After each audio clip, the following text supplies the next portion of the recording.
Ready for it. Thrilled for it. Presenting Franks with Turbo Booster Jet Engine. Let's move to the second team that fell out of the playoffs race, and that is Rajasthan Royals. Close to no all-rounders, close to no idea on impact strategy. Felt like a repeat of the last couple of seasons, Aakash. And which is disappointing actually. In fact, a downgraded version of the previous seasons. At least when you looked at their last couple of seasons, you would say the bowling was good. They had Ashwin, they had Chahal, they had Bolt, Sandeep Sharma was bowling better. And you realize that, okay, this is a decent bowling attack. One link that, an obvious link that was missing was not having an all-rounder. Because that was one side, even after the impact player rule, were using only 5 bowlers and only 6 batters. So their impact sub was obviously missing. And two, just in the search of an all-rounder, they promoted Ashwin and thought we might find something there. That didn't happen either. So you would assume that once the big auction happens, you try and plug those holes. They haven't plugged that hole. They had a good bowling attack. They dismantled it. Whatever they've collected is not nearly enough or of the same pedigree. And the batting, they went the youngster way, all made in India batting lineup with one overseas batter, only one in Shimron Hetmeyer, and that strategy hasn't worked either. But they have already pivoted because while they were in the competition, they had 6 overseas players. When they're out of the tournament, they have 8 overseas players. So now it is obviously very glaringly clear that what they have, I mean, there's some realization there that we have messed it up. Now just ace the mini auction even before the auction happens.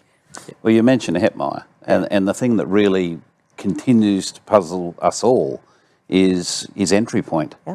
You know, you've got an impact player, and we talk about this with a few, sort of finishers, if you want to put him in that category. And I think Hetmeyer's better than that. I think he's a pure batter that can finish really well. And I'm sure if you said to him, if I give you another 12 balls every single game, do you reckon that'll help your finishing capabilities? It'll be yes all the way. And I think there's a lot of strategic things I think that they have got wrong, but the concerning thing is that is a pattern of it, and they haven't changed that pattern, and it's not working. Yeah, the other part of their story, of course, was how much they invested on the Indian batting talent. Yeah.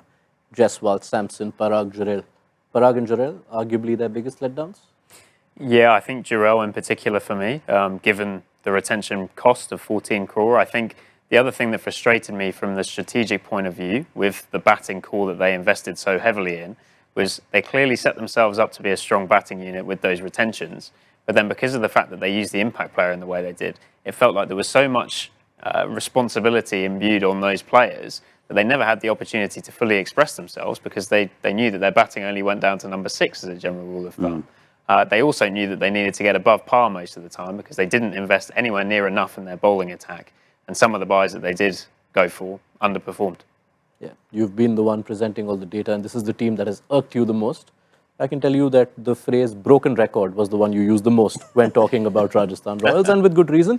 They did have Vaibhav Suryavanshi, 14-year-old, who brought some life into their campaign. But does it also complicate things going forward because they have yet another top order option? And they have also got Pretorius now, who's again a left-handed opener, a very good buy if you were to look at him only in isolation. But when you look at their whole scheme of things, then you start wondering, how can you have accommodate so many openers? Because Yashasvi is an opener, Sanju wants to opener, he's your captain, Vaibhav is an opener, Pretorius is an opener. I mean, and Dhruv Jurel should not bat anywhere below number 4. And how many batters can actually fit in there? Already Tom has mentioned Shimron Hetmeyer needs to bat a little higher up the order as well. So if you got 6 number 4s or players, 6 or 7 batters who can only bat or at their best when they bat in the top 4, then you haven't got that right. So yes, we have a very a breath of fresh air, and you really like he's set the world on fire, so to speak, one night. But will you be able to find a place for him in the playing 11 going forward? I'm not sure.